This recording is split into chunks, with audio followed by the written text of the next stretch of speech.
any countries in green who are not facing any crisis? Mr. President, Mr. Secretary General, Assalamu alaikum and good afternoon. Mr. President, congratulations on the assumption of your presidency of the General Assembly. Our appreciation also to your predecessor for his strong leadership. We extend our gratitude to the Secretary General for his tireless efforts in steering the Secretariat. We gather here today at a delicate moment in the world history. Let's not mince our words today. Humanity is in deep trouble, facing an ever-growing list of crises: conflict, poverty, hunger, climate change, the wealth gap, the cost of living crisis, migration, occupation, opioid addiction. The list goes on and on and on. In fact, I have a map here of the world with countries which are facing some sort of crisis in red. Do you see any countries in green who are not facing any crisis? Do you know why? Because we are all deep in the red. Humanity is in crisis, and in many cases, it's man-made.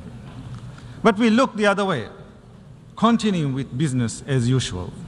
While the alarms are ringing, the band is still playing the same old tunes as the whole ship descends deeper and deeper into uncharted waters. We need nations united in harmony, not united nations in misery. These are crucial times for the world, important years for my country. In 2040, the Maldives will celebrate 75 years regaining its independence. 75 years as a sovereign nation. As we look forward to that milestone in our nation's life, what we can hope to achieve? What do we wish to accomplish? And is the world ready to play its part? I took office as the President of Maldives last November, duty-bound by the aspirations of my people. The same aspirations I hold dear to my heart, not just for the present, but for the future too. Today, I'm here at the United Nations with a vision of where I want to take my country.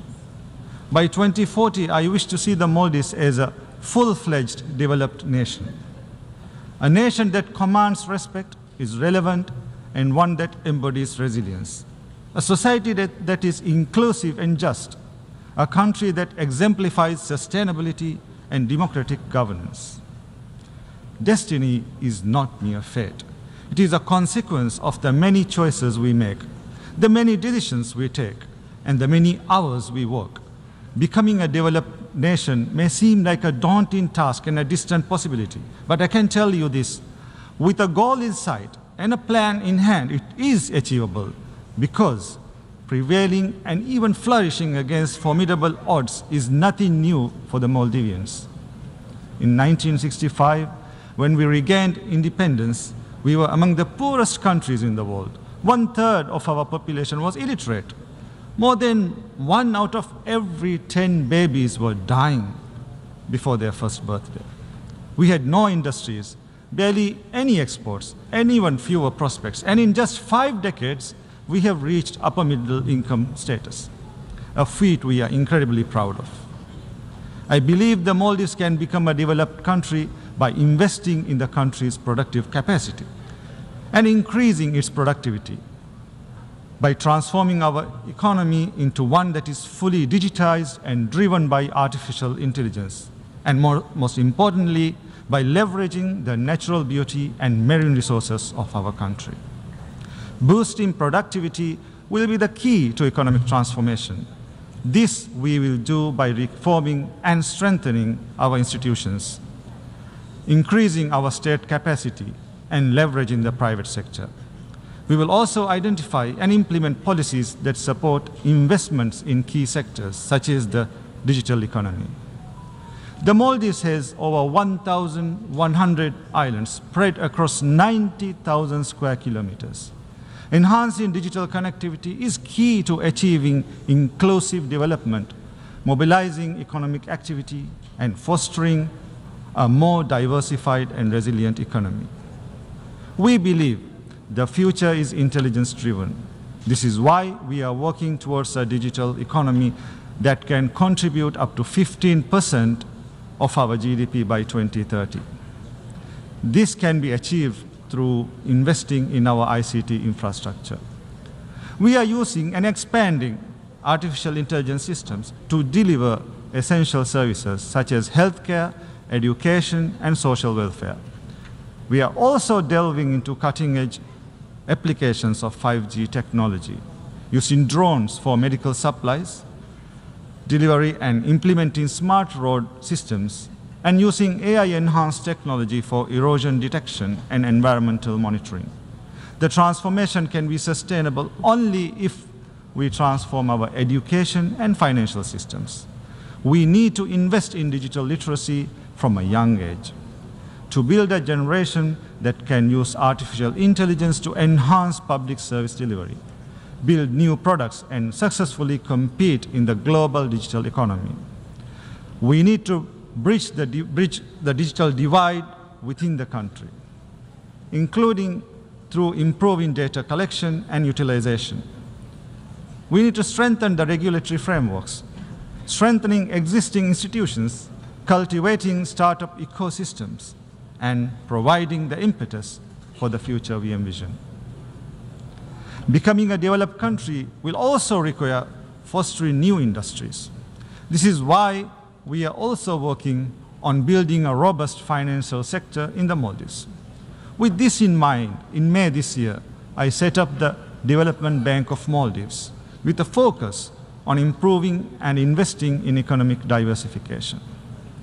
The result we desire is inclusive development, where equality of access to opportunities is guaranteed, where women and young people play key players in development, not mere spectators, and where every Maldivian citizen has adequate housing.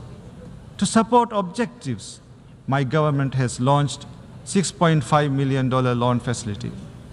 It's specifically for women entrepreneurs, of which 25% is allocated to those with disabilities. In the first phase, over 100 projects will be funded across 19 of the 20 atolls and Male, and across 21 business activities.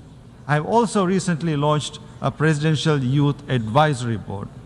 This board will advise and inform me directly on the needs and views of young people. Inclusivity is at the heart of one of the most ambitious large-scale urban development projects in the country's history, Ras Male.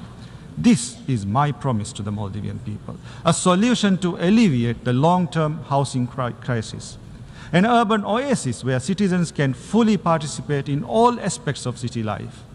Ras Male will utilize modular housing, leverage a state-of-the-art transportation system that is accessible to all. It will be developed as a climate-resilient and safe island. Tourism drives the Maldivian economy. My vision is to expand the tourism sector further. This means building complementary industries centered around innovation and creativity. This means more sustainable and construction practices emphasizing on green and sustainable tourism. We are also expanding our main international airport, our air connectivity, and the fleet of our national airline. These steps will support the expansion of the tourism sector and at the same time generate more revenue for the country. But tourism is also highly vulnerable to external shocks, conflicts, calamities, and causes beyond our control can and have had far-reaching critical implications in the past. We need the international system to anticipate and address these threats. Threats such as armed conflicts, terrorism, violent extremism, transnational organized crime, climate change, ocean degradation, crimes that transcend national borders. Part of addressing these threats is to safeguard and protect people's fundamental rights.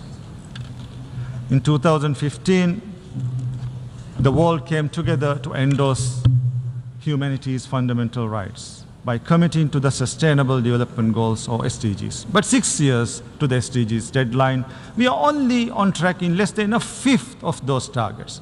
In June, this organization, the UN, issued a report saying the world is failing to deliver on Sustainable Development Goals. This week, we agreed on a pact for the future.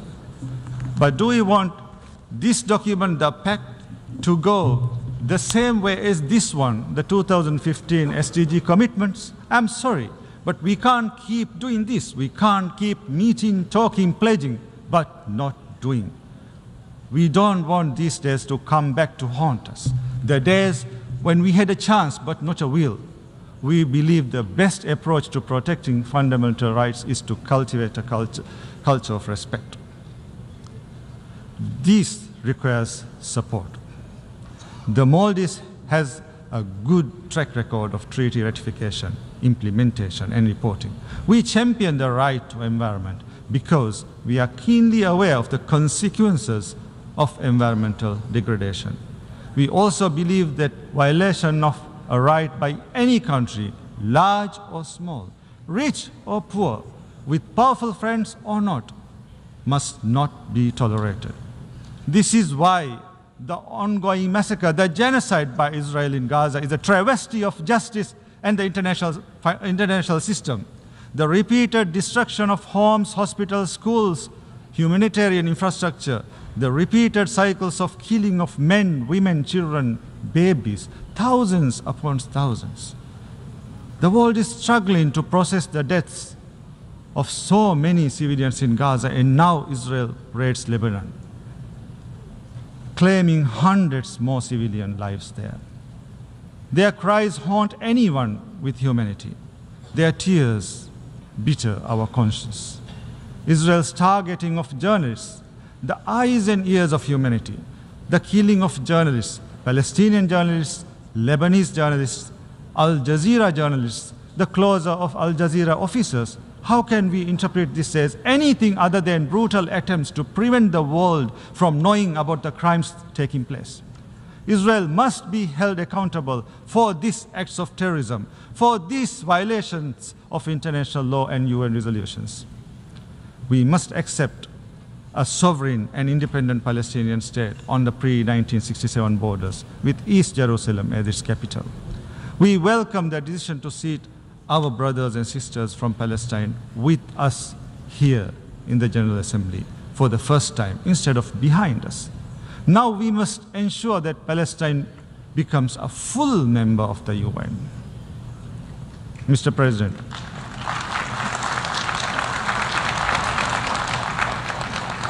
Mr. President, the Maldives is gearing up for an economic transformation that will change lives.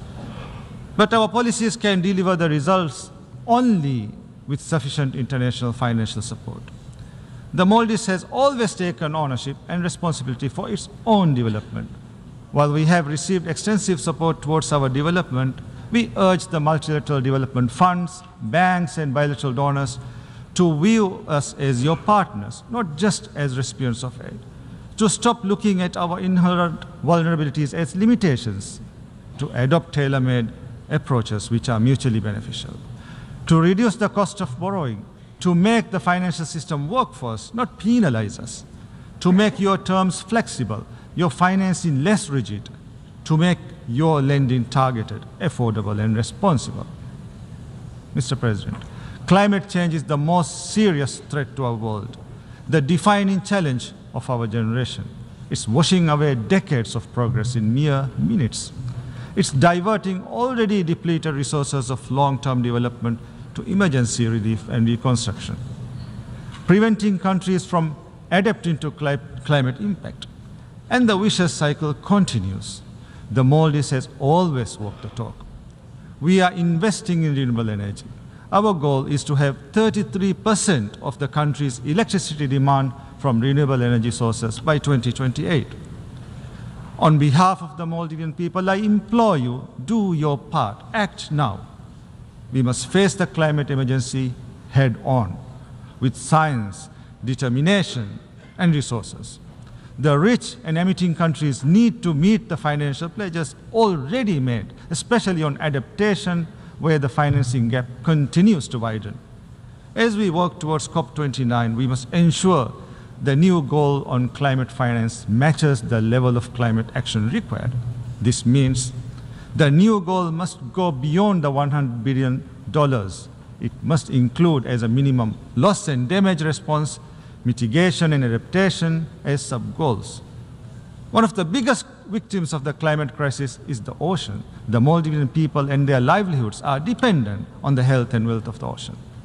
We need to step up efforts to sustainably use and manage our ocean resources, address plastic pollution, conserve biodiversity, and protect endangered species. This morning, I ratified the Global Ocean Treaty. We urge you all to do the same.